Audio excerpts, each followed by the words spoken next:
I stood in my mother-in-law's formal dining room, watching my 6-year-old daughter Emma shrink into herself as Patricia's voice cut through the Christmas music like a knife.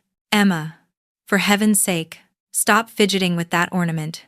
You're going to break it." Emma's small fingers immediately released the delicate glass angel she'd been admiring on the mantel. Her face flushed red, and I saw her bottom lip tremble. Across the room, my nephew Jackson, 8 years old and Patricia's obvious favorite, was literally juggling 3 ornaments while his mother Melissa scrolled through her phone, unbothered. "Jackson, sweetie, be careful with those," Patricia cooed, her tone completely different. "Those are expensive, but I know you'll be gentle. You're always so responsible." I felt my jaw tighten. This was exactly why I'd been dreading today. My husband Daniel touched my elbow. "Just let it go," he whispered. "It's Christmas." That phrase had become his mantra over the 8 years we'd been married. Just let it go. Keep the peace. Don't make waves. Meanwhile, his older brother Brian and sister-in-law Melissa could do no wrong in Patricia's eyes, and their son Jackson was treated like visiting royalty. "Mommy, can I go play in the other room?" Emma whispered, tugging on my sleeve. "After dinner, sweetheart," I said, smoothing her dark hair. She looked so much like Daniel, with those same warm brown eyes. But to Patricia, Emma would never be quite enough. Not like Jackson. Patricia clapped her hands together. "Everyone to the table. Brian, you and Jackson sit here, next to me. Melissa, you're here. Daniel and Olivia, you two can sit at that end." The message was clear. The important family members sat near the matriarch, Daniel's family, the real family. We were just the supporting cast. As we settled into our seats, I watched Jackson immediately start grabbing serving dishes, piling his plate high. Patricia beamed at him. "Look at that healthy appetite. Growing boys need their nutrition." Emma reached for the mashed potatoes, and Patricia's hand shot out. "Emma, wait until everyone else has served themselves first. Mind your manners." I felt something snap inside my chest, but I stayed quiet. I'd learned that speaking up only led to accusations that I was being oversensitive, that I was imagining things, that Patricia treated all her grandchildren the same. She didn't. "So, Olivia," Melissa said, her voice syrupy sweet. "Are you still working those insane hours at the hospital?" "I'm a surgeon," I replied evenly. "The hours come with the territory." "Must be so hard on Emma," Melissa continued, sharing a meaningful look with Patricia. "I'm grateful I can be home with Jackson. Family comes first, you know?" The implication hung in the air like smoke. I was a bad mother for working. Never mind that my career as a cardiothoracic surgeon was what kept us comfortable. Never mind that Daniel loved teaching high school English despite the modest salary. Never mind that I'd covered more than my share of family expenses over the years, including the private school tuition that Jackson attended. "Emma's doing great," Daniel interjected quietly. "She made honor roll this semester." "That's nice," Patricia said dismissively, not even looking at Emma. "Jackson, tell everyone about your science project. He won first place at the science fair, you know. We're so proud." I watched Emma's shoulders slump as Jackson launched into a detailed description of his volcano project. She'd also participated in the science fair, had spent weeks working on a project about the human heart. Inspired by my work, she'd placed third. Patricia hadn't asked about it once. After dinner, the kids were sent to the living room to play while the adults had coffee. I was helping Patricia clear plates when I heard a crash, followed by Emma's cry of pain. I rushed into the living room.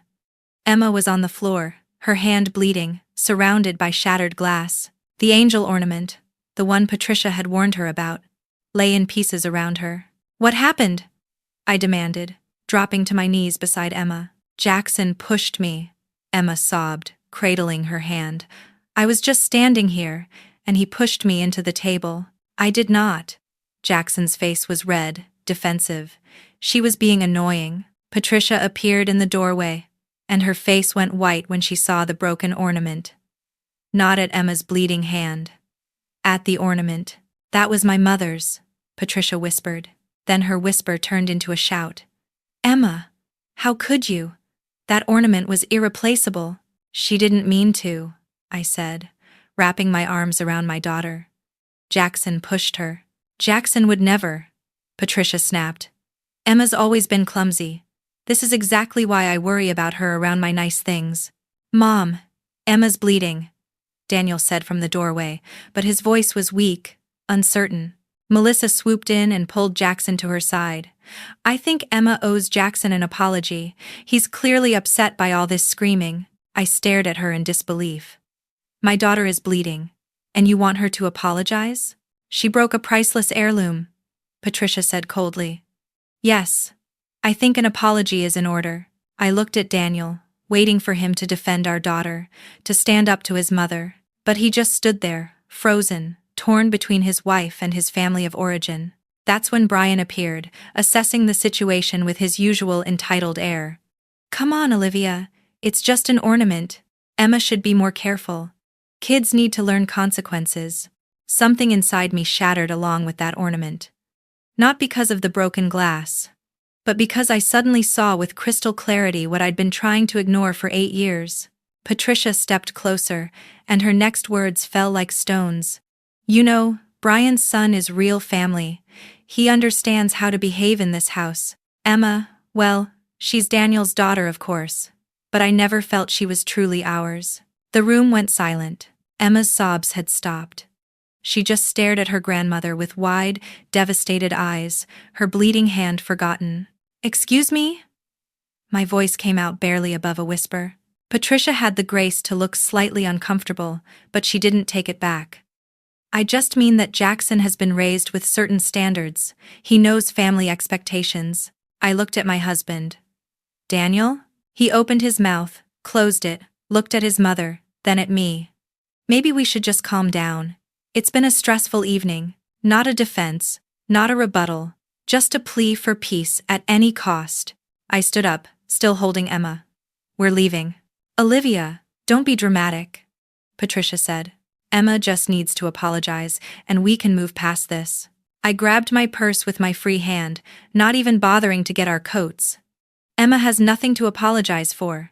Come on, baby. We're going home. Olivia, wait, Daniel called, following us to the front door. You're overreacting. It's Christmas. Can't we just talk about this? I turned to face him. Emma pressed against my side. Your mother just told our daughter she's not real family. Your brother's wife wants her to apologize for bleeding. You stood there and said nothing. What exactly is there to talk about? She didn't mean it like that. How did she mean it, Daniel? Explain to me how there's a good way to tell a 6-year-old child she's not really part of the family. He had no answer. I buckled Emma into her car seat, started the engine, and drove away from Patricia's pristine colonial house with its perfect decorations and its rotten heart. Daniel called twice during the 20-minute drive home. I didn't answer. When we got to our house in Brookline, I finally looked at Emma's hand properly. The cut wasn't deep, thankfully. I cleaned it, bandaged it, and held her while she cried. Mommy, why doesn't Grandma like me? I felt my heart crack. Baby, that's not about you. That's about Grandma's problems. Jackson said I'm not real family because you work too much. I pulled back to look at her face. Emma, you listen to me. You are my whole world. You are real family. The realest family there is, and anyone who can't see how amazing you are doesn't deserve to be in your life. After Emma finally fell asleep, I sat in our living room, still in my Christmas dress, and let myself feel the full weight of 8 years of slights, dismissals, and erasures. Not just against me, but against my daughter. I'd overlooked so much. The birthday parties where Jackson got elaborate gifts and Emma got gift cards. The family photos where Emma was positioned at the edge, easy to crop out. The constant comparisons where Jackson was held up as the golden standard and Emma was found wanting. The comments about my career, my parenting, my worthiness as Daniel's wife. I'd told myself it wasn't that bad, that Patricia was just old-fashioned, that keeping the peace was worth it. But tonight had crossed a line. My phone buzzed. A text from Brian. Hey, Mom said you left upset. Can you talk to Melissa? She wants to plan Jackson's birthday party for February and was hoping you could help with costs since you know we're tight right now. The venue he wants is pretty expensive. I stared at the text in disbelief. His daughter had just been told she wasn't real family, and he was asking me to fund his son's birthday party? Another text came through. From Daniel. This time. Please come back. Mom's crying. She didn't mean to hurt Emma's feelings. You know how she is. Can we just have a normal Christmas? I thought about all the times I'd bent, accommodated, apologized for standing up for myself. All the times I'd put my daughter in situations where she felt less than because I was trying to keep Daniel's family happy. I looked at Emma's little backpack hanging by the door, decorated with rainbow hearts. Inside was a handmade card she'd created for Patricia, telling her grandmother she loved her. No more. I didn't respond to either text. Instead, I opened my laptop and started typing an email. Then another. And another. When Daniel finally came home at nearly midnight, he found me still at the dining room table, surrounded by papers. "What are you doing?" he asked quietly. "Making changes," I said without looking up. "Olivia, I know you're angry, but don't you think you're being a bit extreme? Mom said some things she shouldn't have, but she's old, she's set in her ways." "I canceled the automatic transfer," I said calmly. "What transfer?" "The one I set up 3 years ago. The monthly amount that goes to help Brian and Melissa with their mortgage payments." Daniel's face went pale. "You what?" And I called Street Benedict's preparatory, told them Emma would be transferring out next semester, so they should stop expecting tuition payments for Jackson. "Olivia, you can't just..." I also contacted the dealership about the car. You know, the one that's technically in my name because Brian's credit wasn't good enough? "I'm taking it back. That's Mom's car." "No. That's my car that your mother drives because I was generous enough to help when she needed a vehicle 3 years ago. I'm done being generous to people who tell my daughter she's not real family." Daniel sank into a chair. "You're going to destroy everything over a comment made in anger? A comment?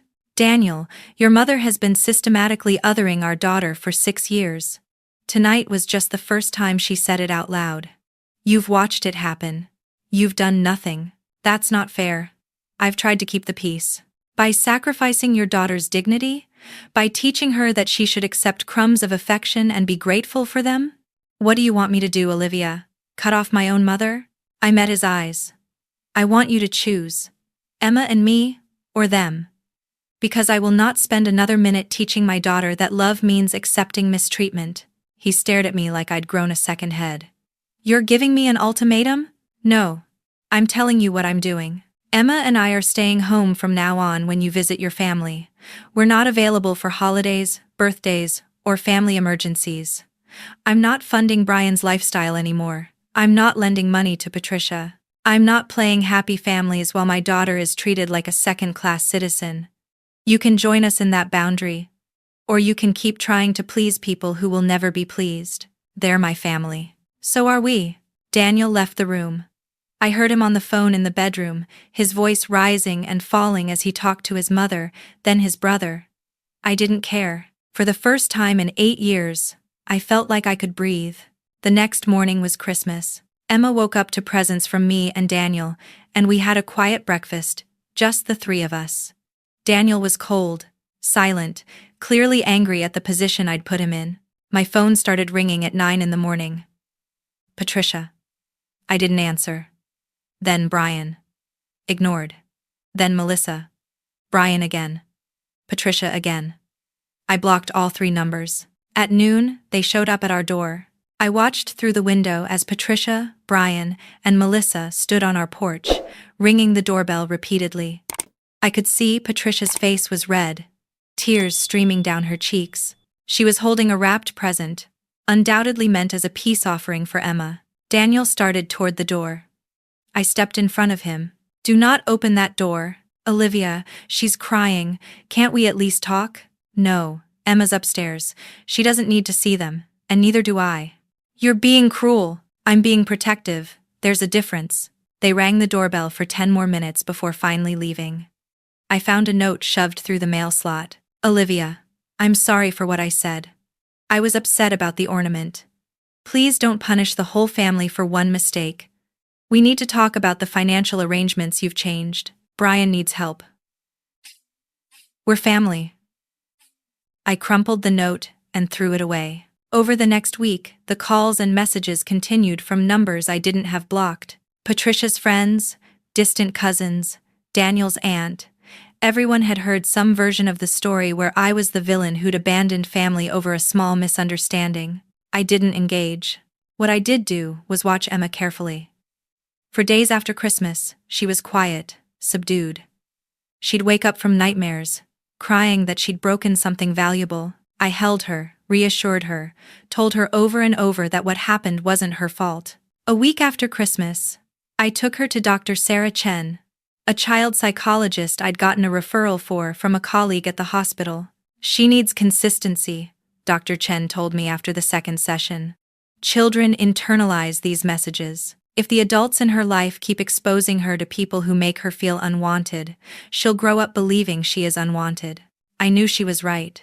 2 weeks after Christmas, the consequences of my decisions became clear. Brian and Melissa's bank contacted them about their mortgage, which was now 3 months behind because they'd been relying on my monthly contributions to make payments. The private school sent a tuition notice. The car dealership repoed Patricia's vehicle when I formally reported it and transferred ownership back to my sole name. Daniel's phone exploded with angry messages. He showed me some of them. "Your wife destroyed our lives. How can you let her do this to your own mother? Jackson's crying every day because he can't go to school with his friends anymore. Mom had to take the bus to her doctor's appointment. She's 72 years old, Daniel." I felt a twinge of something. Not quite guilt, but close. Then I remembered Emma's face when Patricia said she wasn't real family, and the feeling evaporated. They made choices, I told Daniel. They chose to depend on my generosity while treating my daughter like garbage. Actions have consequences. You sound like you're enjoying this. I'm not enjoying anything. I'm protecting my child. By destroying my family? Your family destroyed itself. I just stopped enabling it. We were barely speaking. Daniel slept in the guest room most nights. He'd take Emma to school in the morning with barely a word to me, then come home and shut himself in his office to grade papers. We were in a cold war, and I knew it couldn't last. 3 weeks after Christmas, Brian showed up at my hospital. My colleague paged me out of a consultation to tell me there was a family emergency in the lobby. I went down, still in my scrubs, to find Brian waiting. He looked terrible, unshaven, dark circles under his eyes. "We need to talk," he said. "I'm at work, Brian. You destroyed us, Olivia. Do you understand that? Melissa and I are losing our house. Jackson had to leave his school. Mom's living off Social Security. She can barely afford groceries. I'm sorry you're struggling," I said, and I meant it. "But those aren't my problems to solve. We're family. You made it very clear Emma wasn't. So I'm respecting those boundaries. That's not what Mom meant." "What did she mean, Brian? Explain it to me." He couldn't. "Emma's 6 years old," I continued, my voice steady despite the emotion churning in my chest. "She's innocent and loving, and all she wanted was to be part of the family. Your mother told her she wasn't. You backed that up by asking for money while my daughter was still bleeding from being pushed by your son. You don't get to have it both ways. You don't get to treat us like outsiders and still expect insider benefits. Jackson didn't push her. Don't lie to me, Brian. Not now. Your son has been bullying Emma for years, and you've never done anything about it because your mother won't admit Jackson is anything less than perfect." His face reddened. "You've always looked down on us. You with your fancy job and your money. I never looked down on you. I helped you. Repeatedly. And you took that help while sneering at my daughter behind my back. I'm done. My son is suffering because of you. My daughter suffered because of you. The difference is, she was a child with no power to change her situation. You're adults who can make different choices." I walked away, leaving him standing in the hospital lobby. My hands were shaking, but I felt strangely calm. Clear. That night, Daniel finally broke his silence. "Brian came to your hospital?" "Yes." "What did he say?" "That I destroyed the family." Daniel was quiet for a long moment. Then, "Did you?" I looked at my husband, this man I'd loved for almost a decade, and I saw the crossroads we were standing at. I set boundaries.